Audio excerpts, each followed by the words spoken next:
கர்த்தருடைய நாமத்துக்கு ஸ்தோத்திரம். இந்த முதல் வார்த்தை, சிலுவையின் முதல் வார்த்தை, பிதாவே இவர்களுக்கு மன்னியும், தாங்கள் செய்கிறது என்னதென்று அறியாதிருக்கிறார்களே. லூக்கா 23:34. Look chapter 23 verse 34. எவ்வளோ அழகான ஒரு வார்த்தை.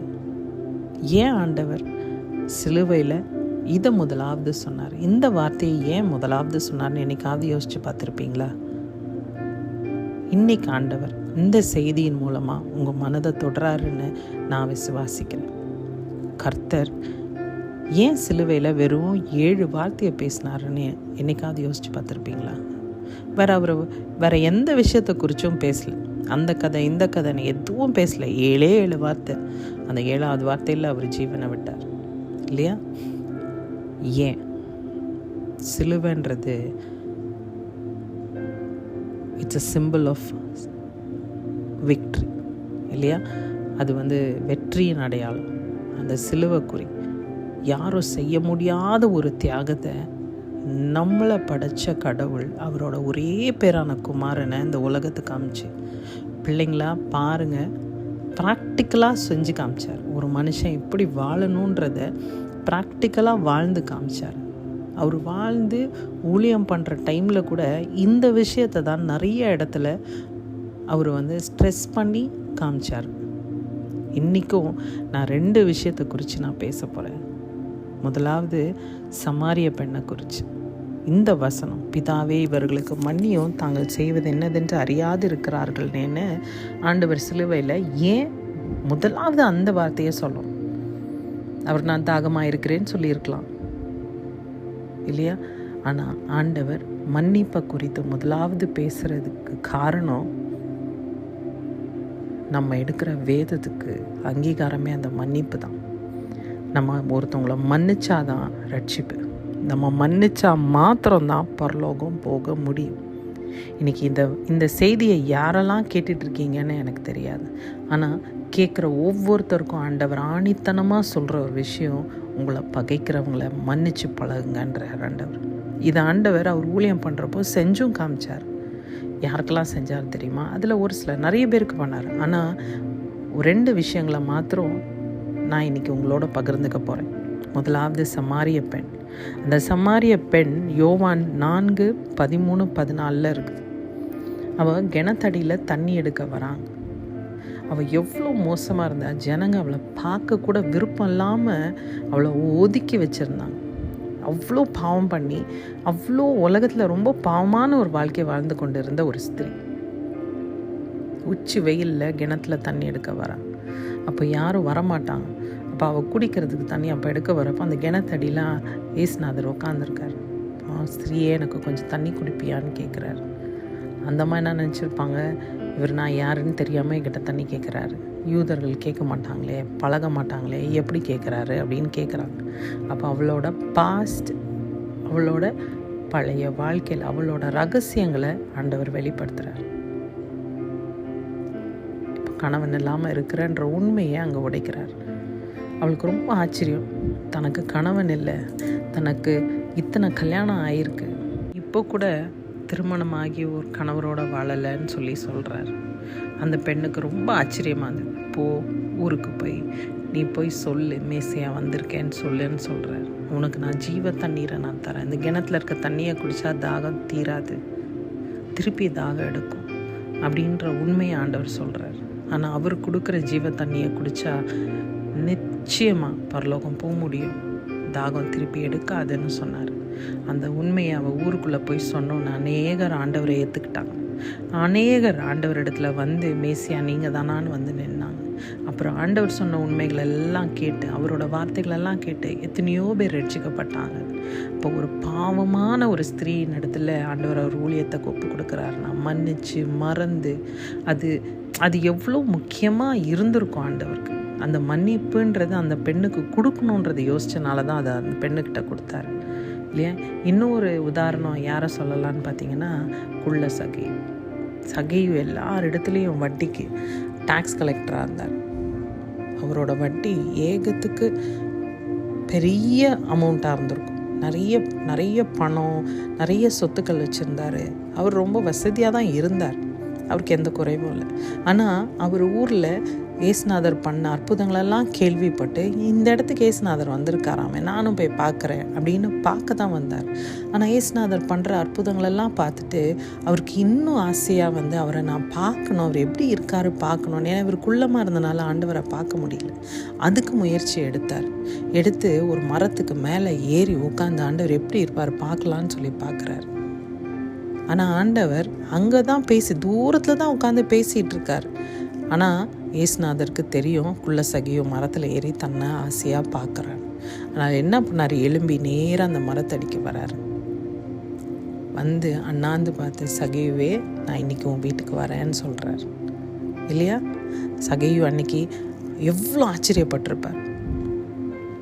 ஏசப்பா எங்கள் வீட்டுக்கா கேள்வி கேட்டிருப்பார் இல்லையா, எங்கள் வீட்டுக்கா வரீங்க, வாங்க ஏசப்பா அப்படின்னு ஆசையாக. ஏன்னா ஏசப்பாவை வீட்டுக்கு கூப்பிட்டு போகிறதுக்கு அங்கே அநேகர் இருந்திருக்கலாம்.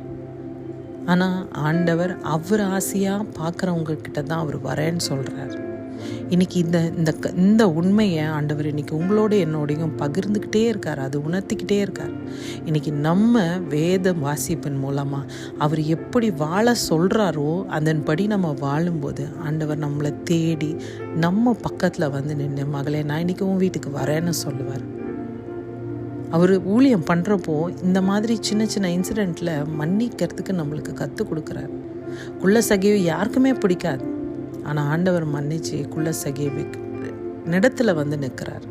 நான் சகிவை என்ன சொல்கிறார், யார்கிட்ட இருந்தெல்லாம் நான் எடுத்தனோ அவங்களுக்கு அப்படியே நான் திருப்பி தரேன், அதிகமாக நான் திருப்பி தரேன்னு சொல்கிறார். அந்த மனசை ஆண்டவர் நம்மளிடத்துல இன்றைக்கி எதிர்பார்க்குறார். நீங்கள் யாரெல்லாம் பகைக்கிறீங்களோ அவங்களிடத்துல போய் அதிக அன்பை காமிச்சு அவங்களோட சமாதானமாக இருக்கு. ஆண்டவர் ஏன் சிலுவையில் இதை முதலாவது வார்த்தையாக சொல்கிறார், அவர் கடைசியாக ஜீவனோடு இருக்க போகிறது. அந்த குறைஞ்சபட்ச டைமில் நான் என்னால் முடிஞ்ச உண்மைகளை இந்த ஜனங்களுக்கு சொல்லணும்.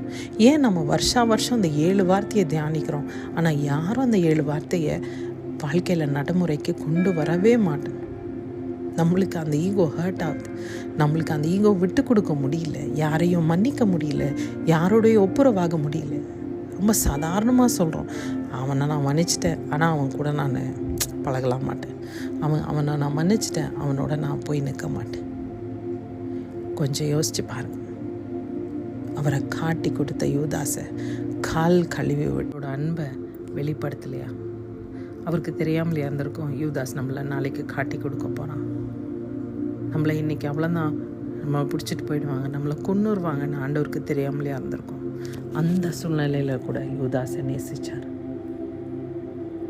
நம்ம அவரோட சாயலில் இருக்கோம். இன்றைக்கி நீங்கள் எவ்வளோ பெரிய பொறுப்பில் இருந்திருக்கலாம், எவ்வளோ பெரிய பணக்காரங்களாக இருக்கலாம், நான் இவ்வளோ பெரிய பதவியில் இருக்கலாம், எனக்கு இத்தனை டிகிரி இருக்கலாம், நான் இவ்வளோ பெரிய ஆள், நான் இந்த ஜாதிக்காரர், என்ன வேணால் சொல்லலாம். ஆனால் ஆண்டவர் எதிர்பார்க்குறது ஒரே ஒரு காரியம். இந்த ஒரு காரியத்தை ஆண்டவர் எல்லா வேலைகளிலும் நம்மளுக்கு உணர்த்திட்டே இருந்தார். கடைசி நொடிகளில் கூட சிலுவையில் ஏறி அவர் அரைஞ்சு கையிலையும் கால்கள்லையும் ஆணி, அவ்வளோ பெரிய ஆணி இறங்கினதுக்கு அப்புறம் கூட அவர் தூக்கி நின்னோடனே அவருக்கு தாகம் இருந்திருக்கும். நான் தாகமாக இருக்கிறேன்னு முதல்ல சொல்லலை. என்னை அடிச்சிட்டாங்க ஆண்டவரே, என்னை சிலுவையில் தூக்கி நிறுத்திட்டாங்க ஆண்டவரே, நான் இன்னும் கொஞ்சம் நேரத்தில் நான் செத்து போயிடுவேன், இவங்க என்னை தெரியாமல் அடிச்சிட்டாங்க ஆண்டவரே, இவங்களை மன்னிச்சிருங்கன்ற. இதுதான் மன்னிப்பு. ஆண்டவர் இதை தான் நம்மளை செய்ய சொல்கிறார். நீங்கள் இன்றைக்கி இந்த செய்தியை கேட்டுட்டு இருந்தீங்கன்னா உங்களை மன்னிக்க சொல்கிறார், உங்களை பகைக்கிறவங்கள மன்னிக்க சொல்கிறார், உங்களுக்கு நம்பிக்கை துரோகம் பண்ணவங்கள மன்னிக்க சொல்கிறார். நீங்கள் மன்னிக்கல, நான் இப்படி தான் இருப்பேன்னா நீங்கள் கிறிஸ்தவங்களாக இருக்க முடியாது. உங்களை பகைக்கிறவங்கள மன்னிச்சு பழகுங்க, அந்த ஆசீர்வாதம் உங்கள் பிள்ளைகளுக்கு வரும். ஆண்டவர் ஏன் இந்த தண்டனையை ஏற்றுக்கிட்டார்? யோசிச்சு பாருங்களேன். சிலுவையில் அவரை அரைஞ்சு அவரை நேராக சிலுவையை நிறுத்துகிறப்போ அவர் எவ்வளோ கஷ்டப்பட்டிருப்பார், எவ்வளோ துடிச்சிருப்பார். அந்த சூழ்நிலையில் கூட அவர் பிள்ளைகளாகிய நம்ம ரட்சிப்புக்குள்ளே போகணும், நம்ம அந்த சுதந்திரத்தை நம்ம அனுபவிக்கணும், இந்த பாவத்தினால என் பிள்ளைங்க செத்து போயிடக்கூடாது அப்படின்னு ஒரு சுயநலமான ஒரு எண்ணத்தினால தான் ஆண்டவர் அந்த வலியை தாங்கிக்கிட்டார். அவர் கையில் கால்லையும் ஆணி அரைஞ்சி ஏற்றுன அந்த சோல்ஜர்ஸை மன்னிக்கிறார். அங்கே இருந்த அத்தனை பேரையும் மன்னிக்கிறார். இவங்க ஏதோ தெரியாமல் பண்ணிட்டாங்க ஆண்டவரே, இவங்களை மன்னிச்சிருங்கன்ற. இதை விடவா ஒருத்தர் நம்மளுக்கு நம்பிக்கை துரோகம் பண்ண முடியும்? இதை விடவா நம்மளுக்கு ஒருத்தவங்க தண்டனை கொடுத்துட முடியும்? அவர் அன்னைக்கு அந்த மன்னிப்பை கொடுத்தனால தான் இன்னைக்கு அவர் பிள்ளைகளாகிய நாம சுதந்திரமாக நடந்துட்டுருக்கோம். இன்றைக்கும் ஆண்டவர் சொல்கிற ஒரே ஒரு உண்மையான ஒரு விஷயம், உங்களை பகைக்கிறவங்கள நீங்கள் மன்னிச்சு பாருங்கள், உங்கள் பிள்ளைகளோட வாழ்க்கை பிரம்மாண்டமாக இருக்கும். இன்றைக்கி நீங்களும் நானும் எப்படி ஆண்டவர் கொடுத்த மன்னிப்பில் நம்ம இன்றைக்கி எப்படி ஒரு ராஜாவா ஒரு ராஜாத்தியா நம்ம எப்படி உலாவி வர்றோமோ அந்த மாதிரி நம்ம பெத்த பிள்ளைங்க ரொம்ப ஆசீர்வாதமாக இருப்பாங்க. இன்றைக்கி சிலுவையிலேருந்து சொன்ன முதல் வார்த்தை உங்கள் மனசை தொடுன்னு நான் நம்புகிறேன். இந்த வார்த்தை உங்கள் ஆள் மனசில் தொட்டுச்சுன்னா உங்களை பகைக்கிறவங்கள ஒரு நிமிடம் கண்ணை மூடி நான் யாரெல்லாம் பகைக்கிறேனோ ஆண்டவரே, நீங்கள் எப்படி சிலுவையிலேருந்து அந்த ஜனங்களை மன்னிச்சிங்களோ அதே போல் நான் அவங்கள மன்னிக்கிறேன் ஆண்டவரே, அவங்கள நான் பகைக்க மாட்டேன் ஆண்டவரே அப்படின்னு சொல்லி பார்க்கலேன்.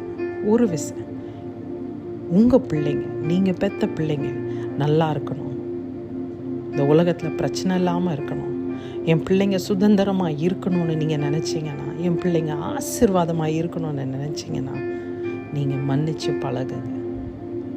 இது கேட்க கசப்பாக தான் இருக்கும், ஆனால் செஞ்சு பாருங்கள், அதோட ஆசீர்வாதம் எப்படி இருக்கும்னு ருசிச்சு பாருங்கள்.